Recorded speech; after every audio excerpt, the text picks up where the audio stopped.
YouTube? Welcome back to my channel. It's your boy D Dyson. Gran Turismo. I got to check it out last night, and when I say this movie was good from start to finish, DavidHarbour keeps this movie together. This movie has a ton of heart, and when I tell you DavidHarbour as Jack Salter, the mechanical chief engineering of Kappa, and comes over to help out the young race car driver, Jan Martinborough. And I tell myself with Archie Ininque, something like that, I hope that I didn't butcher his name, but he is a Gran Turismo expert. He's been playing Gran Turismo since a kid and one of the best in the world at racing on Gran Turismo. Gran Turismo was based on a video game, PlayStation video game, that's one of the highest selling PlayStation games of all time. And I'll never forget when I got a PlayStation, that was the demo that you got with PlayStation. The original PlayStation was Gran Turismo. And one of the most realistic racing games where the drift, everything, the suspension, how your car, it really depended on the car that you had. And you can modify it as you win races. It was really good. And as technology increased, game consoles increased, you got to play Gran Turismo on a grand scale with the steering wheel.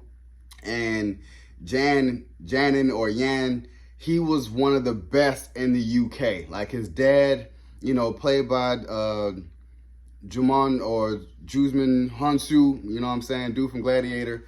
I loved a scene with him that really brought me to tears later on in the movie, and I was kind of like, man, this movie has everything you want. When they say a true underdog story, this was it. And as Orlando Bloom's character Danny creates this tournament for the best sim car drivers in the world to have a chance to be an actual race car driver on the same tracks that they always play the game on, was ideal. Very dangerous, very scary, but that's when you run into DavidHarbour. And he's just that no nonsense, you're going to fail, you're going to lose, this is not for you, this is not a PlayStation game, this is not gaming, this is real life, you're going against real athletes. So he was that hardened father figure that you needed to push you, to be like, I don't care, because I'm going to prove to you that this doesn't work. So if you go through the test that I push you through, then damn it, you may make it. And he's been like that the whole time. And I loved it because the movie doesn't center around him, but you can tell he brought the best out of everyone when he was there, especially Jan Martinborough. I was sitting there telling myself, I'm like, when he was going through the academy and it was just basically based off of, okay, we're going to go through these series of races with these other sim car drivers amongst the best in the world, and we're going to get eliminated. It's going to be only one person that wins out of this academy. And when it was Janen's turn and Jack Slater, which is DavidHarbour, he's in the car with him, he was like, man, you got to commit, you got to go, you really have to hit it, punch it, man, you can't be scared. And he's like, I get it, you're scared, I get it. This is something that everybody can't do. Everybody in the world can't do this. Only a few people in this world can actually do this. So I get it. If you're scared, go home. He's like, I'm not scared. The brakes are glazed. And he was like, dude, that's an excuse. I know what I'm talking about. You a sim car driver. How the hell you know about these cars? Whatever, you scared. So he had an actual driver race that car that he was in, and then the actual car driver told him, he said, yeah, that dude was right. The brakes are glazed. So he was kind of like, whoa, all right, well. And he called him, talked to him, was like, man, how'd you know about that car? He said, dude, I told you I played hours and hours and hours of putting this car together. The brakes are glazed. So he was like, man, you get your shot tomorrow.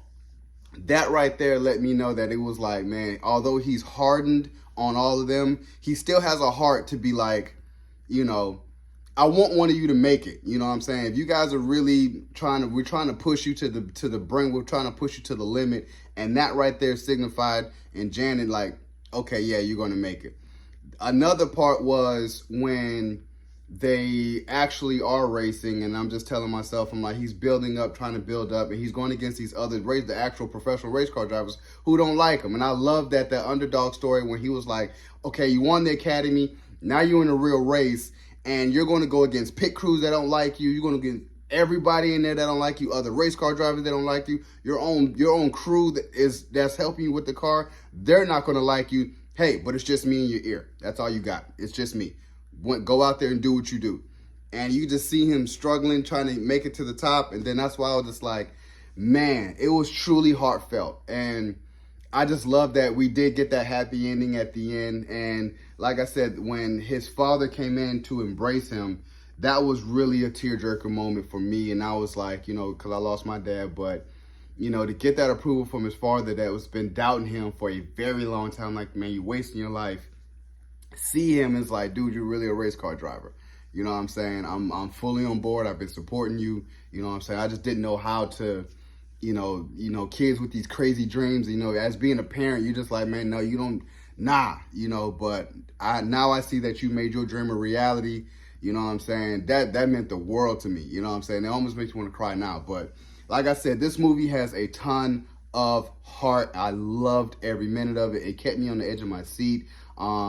Very, you know, when it had the slow times, you're still paying attention because you're still trying to figure out, is he going to succeed or is he not? You know what I'm saying? And I love that he always told him, you know, champagne is for the podium. You drink beer. And he was like, okay. And like I said, you get that happy ending when he just is like, it's a pivotal scene in the beginning of the movie when he's actually playing the game. And his dad questions him, was like, why are you doing that? You knew that was going to come up in one of these races, and he pulled it off. And I was like, yeah, this is dope. This is really, really dope. And he's winning by 1/10 of a second, 1/10 of a thousand second. And I'm just like, yeah, man. Yeah. This movie, 10 out of 10. I really enjoyed it. I will watch this again when it comes on digital streaming services. I'm watching it again. So, you guys enjoyed my review of Gran Turismo based on a true story. Subscribe to my channel. Post comment down below. Like the video. It's your boy, D. Dyson. Peace.